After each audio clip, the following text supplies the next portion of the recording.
नमस्कार दोस्तों, Chopra dairy farm के यूट्यूब चैनल पे सभी का आज वेलकम है। जैसे कि आप सभी लोग मुझे जानते हैं, मैं अजय चोपड़ा डेयरी फार्म से पंजाब से हूँ और बहुत सारे महाराष्ट्र के, गुजरात के, कर्नाटक के, ऑल ओवर इंडिया जो फार्मर्स हैं वो हमारे फार्म पे आते हैं गायें सिलेक्शन के लिए, पंजाब में ख़रीदी करते हैं। तो उनका मेन मोटिव होता है कि अच्छी चीज़ लेके जाएं, पंजाब से अच्छी ब्रीड लेके जाएं। तो इसलिए 2-3 जो बातें थी, मेन टॉपिक थे हमारे बातें कवर करने के लिए। तो आज थोड़ा ये मैंने सोचा कि यूट्यूब के माध्यम से आपसे वीडियो शेयर की जाए, ताकि बातचीत हमारी, जो लोगों की ज़्यादातर राय होती है, फार्मर्स के क्वेश्चंस होते हैं, उसके जवाब दिए जाएं। पहली बात तो सबसे ज़रूरी है जो मैं शुरू करने वाला हूँ, वो है आजकल महाराष्ट्र में दूध का भाव, जो सबसे फार्मर्स के लिए मुसीबत बनी हुई है, क्योंकि रेट दूध का कम हो चुका है। और ये सभी को पता है पंजाब में भी कि पंजाब में दूध का भाव बहुत अच्छा है, इंसेंटिव भी मिल रहा है अच्छा, और ऑलमोस्ट 40 रुपये पंजाब में जो फैट रेट के हिसाब से दूध अच्छा मिल रहा है, जो कि मतलब 2 क्विंटल, 3 क्विंटल, 4 क्विंटल से ऊपर दूध डालते हैं। वैसे तो 37-38 है, पर अगर अमूल की बात की जाए या वेरका की बात की जाए तो 40 से ऊपर नॉर्मल हर फार्मर का दूध जा रहा है। 40-42 रुपये तक रूट लग रहा है दूध का रेट। बट महाराष्ट्र में दूध का भाव मतलब आप मान के चलिए कि कभी 28, कभी 30, इतना लो तक आ गया है। पहले 37-38 तक गया था, पर अभी लो आ चुका है। उसके 2-3 रीज़न्स बताएं कि शायद सप्लाई, मतलब जो डिमांड है वो कम हो गई है, बट डिमांड कभी भी कम नहीं होती। और सूखे पाउडर का बता रहे हैं कि पाउडर का स्टॉक ज़्यादा है कंपनीज़ के पास, पर ये भी एक मतलब सिस्टम की बात है कि अगर डिमांड आपके पास है तो सप्लाई भी पूरी होनी चाहिए। तो फार्मर्स को क्या करना चाहिए इस समय में, जो मेन टॉपिक उस चीज़ पे बात कर रहे हैं हम। तो फार्मर्स के लिए मेन 2 चीज़ें हैं करने को। या तो वो अपनी प्रोडक्शन जो है दूध की, वो वहाँ तक लेके जाएं जहाँ सिटी में उनको रेट अच्छा मिल जाए। सिटी में रेट अच्छा मिलेगा तो दूध कम से कम भी 50 रुपये आपका सेल होगा। नासिक में मैंने पता किया, जैसे नासिक, पूना, बॉम्बे, तो ये तो सिटीज़ ऐसी हैं जहाँ पे 60 रुपये में भी गाय के दूध की डिमांड पूरी नहीं हो पा रही। तो और गांव में लोग 25 रुपये, 30 रुपये देने को भी मजबूर हैं, जो डेयरी सोसाइटीज़ को दूध देते हैं।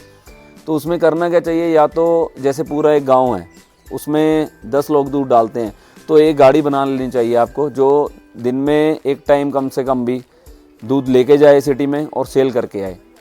और चिल्लर प्लांट्स वगैरह जैसे 2000 लीटर का, 3000 लीटर का, वो लगने ज़रूरी है हर गांव में, जैसे दूध स्टोर हो सके।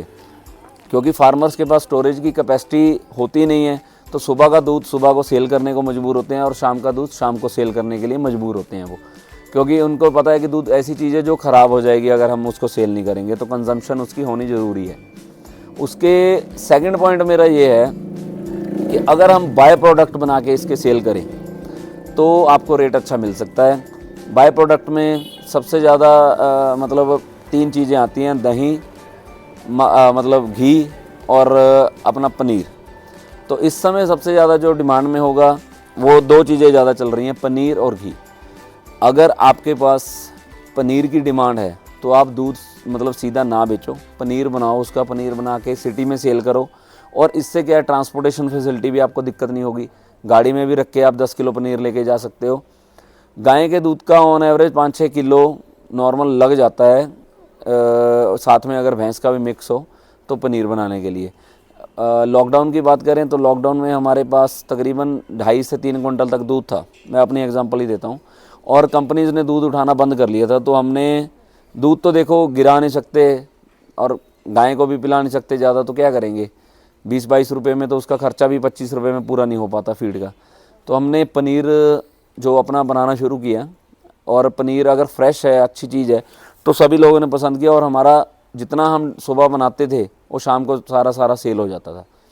तो हमारा तकरीबन 2.5 क्विंटल दूध की कंजम्पशन में 1 क्विंटल तो दूध सेल हो जाता था, और 1.5 क्विंटल का जो पनीर बनता था वो डेली सिटी में सेल होना शुरू हो गया। बट अभी जब लॉकडाउन ख़त्म हुआ तो क्या है कि फिर हमने ही धीरे धीरे बंद किया है बनाना, पर डिमांड उसकी कम नहीं हुई थी। ऐसे ही घी का है, अगर आपके पास अभी डिमांड जैसे घी की नहीं है, तो घी एक ऐसी चीज़ है जो जल्दी ख़राब नहीं होने वाली, दूध जल्दी ख़राब होने वाली चीज़ है। तो दूध आपका 2 दिन चलेगा, आप उबाल के रख लोगे 3 दिन भी चल जाएगा, बट उसके बाद वो ख़राब होना। अगर आप घी रखोगे बना के, सोचो अगर किसी के पास, मैं ज़्यादा नहीं, छोटे फार्मर की बात कर रहा हूँ, किसी के पास 200 लीटर दूध है रोज़ का, तो वो रोज़ नहीं मैं उसको बोलता, आप 2 दिन 3 दिन, मतलब पक्का काम तो करना ही पड़ेगा। देखो आज आप मतलब दिक्कत में हो, पर अगर कोई अच्छी चीज़ आपने अच्छे मुकाम तक पहुंचना है तो आपको अपने नॉर्मल तरीके को बदलना पड़ेगा। तो मेन चीज़ आपकी ये भी होगी कि आपको घी बना के भी सेल करना चाहिए। ऑनलाइन भी आजकल सेल होता है, अमेज़ॉन पे भी लोग डालते हैं, अपने यूट्यूब चैनल्स हैं, इंस्टाग्राम है सबके पास।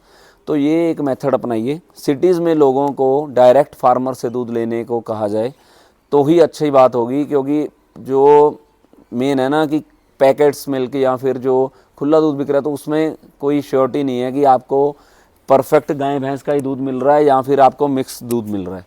तो मेन सभी से यही रिक्वेस्ट है कि अगर आप दूध का रेट अच्छा करना चाहते हैं तो उसे इनिशिएटिव आपको ही लेना पड़ेगा, बिग स्टेप आपको ही लेने पड़ेंगे। अदरवाइज़ आपको 25 रुपये में दूध सेल करना है तो उसमें आपको खर्चा भी नहीं आपका मिलेगा।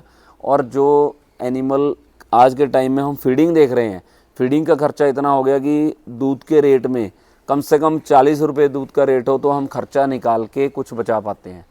और प्रॉफिट की बात करें तो 50 रुपये का गाय का दूध कम से कम बिकेगा, कम से कम बात कर रहा हूँ, तो फार्मर को कुछ मुनाफा होना मतलब तय है। अदरवाइज़ 25-30 रुपये जो कॉस्टिंग चल रही है वो कॉस्टिंग भी हमारी नहीं है। आज से 4 साल 5 साल पहले ये रेट तब था जब फीड का भाव बहुत कम था, अभी फीड का भाव 1.5 गुना ज़्यादा बढ़ चुका है, तो दूध का भाव और गिर रहा है। तो ये दोनों ही मतलब गवर्नमेंट को भी देखना चाहिए कि फार्मर इस समय मुसीबत में है, तो अपने जेब से डाल के तो फार्मर पशु को खिलाएगा तो क्या बचाएगा। तो इसीलिए फार्मर्स को ये चीज़ थोड़े स्टेप लेने होंगे और अपने लेवल पे अच्छा काम करना होगा कि ताकि अच्छी अच्छी ब्रीड जो पंजाब से फार्मर लेके गए हैं, अच्छे दूध डाल रहे हैं, तो उनको कुछ ना कुछ फ़ायदा हो सके और नुकसान जो फीडिंग का हो रहा है वो ना हो। बाकी सभी फार्मर्स जो ये वीडियो देख रहे हैं सभी का धन्यवाद। कुछ आपके कमेंट्स हो इसके बारे में, कुछ राय देना चाहते हो तो आप ज़रूर नीचे कमेंट बॉक्स में टाइप करना, तो हम ज़रूर उस टॉपिक पे भी वीडियो बनाएंगे। अगर आपकी कोई जानकारी चाहिए तो उस चीज़ में भी हम लाइव टू लाइव वीडियो में थोड़ा सा जानकारी देते रहते हैं। वीडियो देखने के लिए सब